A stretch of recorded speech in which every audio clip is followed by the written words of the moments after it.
On va passer au VF. Alors, les VF que j'avais envie de lire.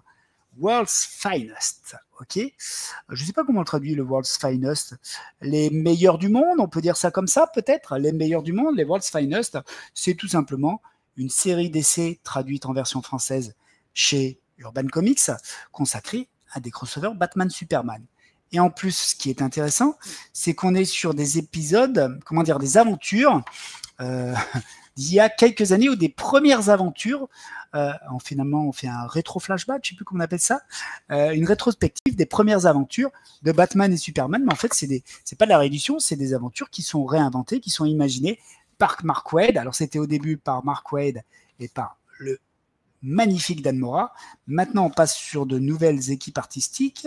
On a qui au dessin? On a Greg Melnikov et 2 dessinateurs. Et pour vous dire la vérité, on est sur un passage de relais qui se fait plutôt bien. Hein. Dan Mora est exceptionnel, il faut dire la vérité. Mais les artistes aux commandes maintenant de cette nouvelle série, enfin c'est pas une nouvelle série, en tout cas de la suite de World's Finest, sont plutôt bons. Ok. Moi, je ne suis pas en continu World's Finest. C'est peut-être un tort, mais sur certains aspects de ce qui était fait précédemment, il y a un côté parfois un petit peu kitschouille des personnages d'essai qui ne m'attirent pas forcément. Par exemple, le tome précédent, il était consacré au petit génie un petit peu malin, maléfique. Alors, je ne sais pas si on peut dire maléfique, mais je ne sais plus comment les appeler. C'est les génies de la 5e, 15e dimension, les Mr. Mxyzptlk et Batmite. Et moi, je n'adhère pas à ces concepts. Donc, je n'ai pas fait l'achat de ces concepts qui m'intéressent moyennement, même si on en parle en bien. Donc là, on est sur autre chose. On est sur une suite consacrée à plusieurs épisodes. Les premiers épisodes mettent en scène Batman, Superman et Diana Wonder Woman, avec un épisode qui se passe sur Themyscira et qui démarre comme une enquête policière. Donc c'est assez intéressant pour une enquête policière sur un meurtre commis à Themyscira pour lesquels les Amazones n'arrivent pas à trouver de solution. Diana, Wonder Woman, pense à appeler le meilleur détective du monde, mais il ne vient pas seul, il vient accompagné du Kryptonien. Donc un épisode plutôt sympa, en plus qui met en lumière des personnages et des ennemis de Diana que je ne connaissais pas. Donc vraiment très chouette.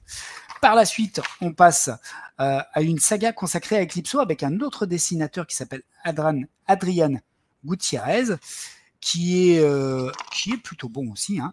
On est un peu dans la veine des nouveaux artistes d'essai comics, avec des personnages plus élancés, plus lignes claires, moins bodybuildés comme ça pouvait être le cas d'un Ed Guinness ou Mike McCone par exemple, d'autres dessinateurs. On est dans une nouvelle génération, ça fonctionne bien.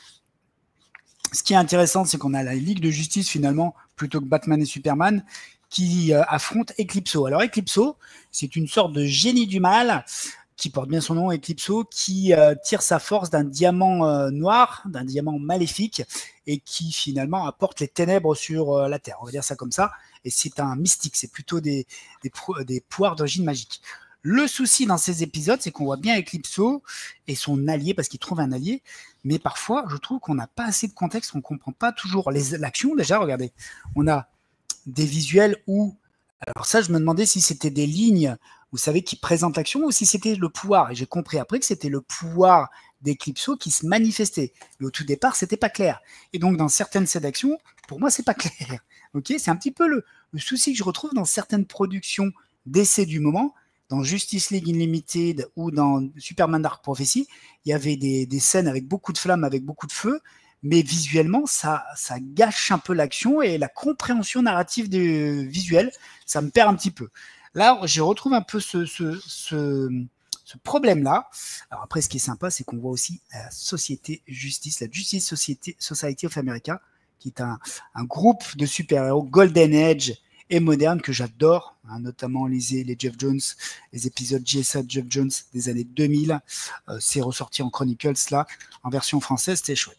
Donc, c'est assez sympa parce qu'on a ce vilain charismatique qui est un vilain des ténèbres, Eclipso, mais on comprend pas bien ses pouvoirs. Pour moi, ses pouvoirs sont pas expliqués. J'avais suivi Eclipso il y a quelques décennies maintenant dans les histoires de Jeff Jones. À l'époque, je comprenais bien.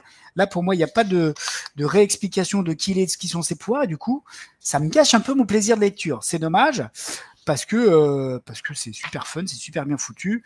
J'aime beaucoup ces vilains-là. J'aime beaucoup ces personnages-là.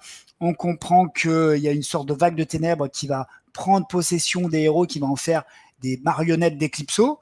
Mais on comprend aussi qu'Eclipso, je vous l'ai dit, a un associé, un autre génie du mal finalement qui va l'accompagner. Mais ce génie du mal, je ne comprends pas quels sont ses pouvoirs, par exemple. Voilà. J'ai peut-être lu tout ça un petit peu rapidement.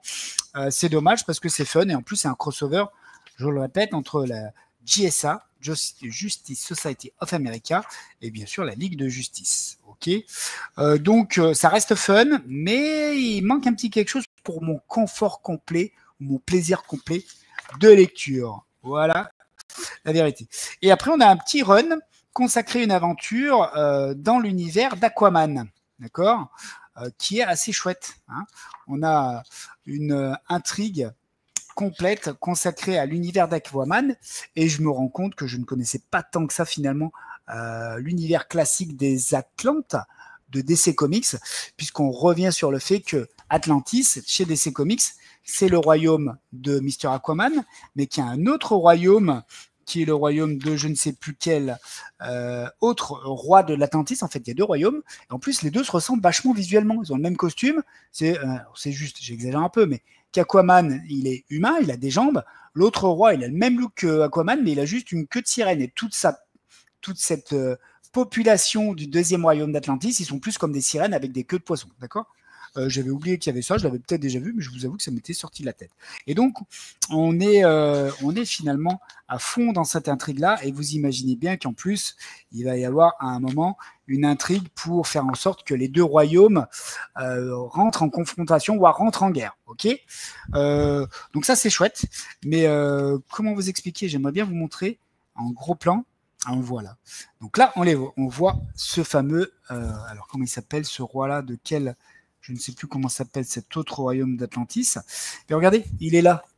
D'accord ? Il est blondin. Il a un peu le même costume qu'Aquaman. Alors, on voit qu'il n'a pas la même tronche, pour dire la vérité. Là, on le voit de plein pied. Donc, on voit qu'il a son corps, entre guillemets, de sirène. Je ne sais pas si c'est le bon terme. D'hybride poisson. Mais du coup, tout ça aussi, ça ne favorise pas non plus la bonne compréhension, parfois, des aventures. Néanmoins, c'est très, très fun. Regardez-moi les dessins, là on n'est pas sur du Dan Mora, mais on est quand même sur un dessinateur qui fait vraiment très très bien le taf. Au niveau des dessins artistiques, c'est très très bien.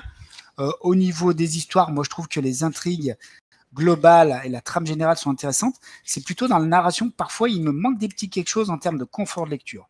Là c'est Adrian Gutiérrez qui fait ce nouvel épisode. Les dessins sont top. Parfois, ouais, dans sa manière de dessiner, les pouvoirs des personnages ou l'action, eh ben c'est un petit peu compliqué de tout bien comprendre. Et je trouve qu'en général, il n'y a pas assez d'explications sur les pouvoirs des uns et des autres. Alors là où parfois on peut se plaindre qu'il y ait trop de dialogue ou trop de texte et de narrative dans certains comics, et ben là, vous voyez, ça me manque un petit peu. Et ben les voilà, regardez les deux rois d'Atlantis. Alors qui est Aquaman, d'après vous? Ok. Donc là, on a Aquaman et là, on a de l'autre roi, de l'autre royaume d'Atlantis. Ok. Donc voilà ce que j'ai lu avec World's Finest. C'était néanmoins très très sympa. Et c'est peut-être comme ça que je vais continuer à lire World's Finest. Je me prends un album de temps en temps. Moi, plutôt que de lire la série en continu, tous les albums, j'ai pris le premier album avec le Diabneza, j'ai trouvé ça sympa. Les deuxième ou troisième albums m'intéressaient moins sur ce que j'en voyais. J'ai lu l'album avec Kingdom Come, où vous voyez l'univers de Kingdom Come revenir un petit peu sur le devant de la scène dans cette intrigue. Et puis celui-là. Donc là, j'ai 3 albums sur les 5 ou 6 qui sont sortis. Sur les 6 qui sont sortis, donc j'en ai quasiment 1 sur 2. Bon moment de lecture. Il me manque un petit quelque chose pour que ce soit complètement une très bonne lecture. Voilà, on va dire ça comme ça. Alors,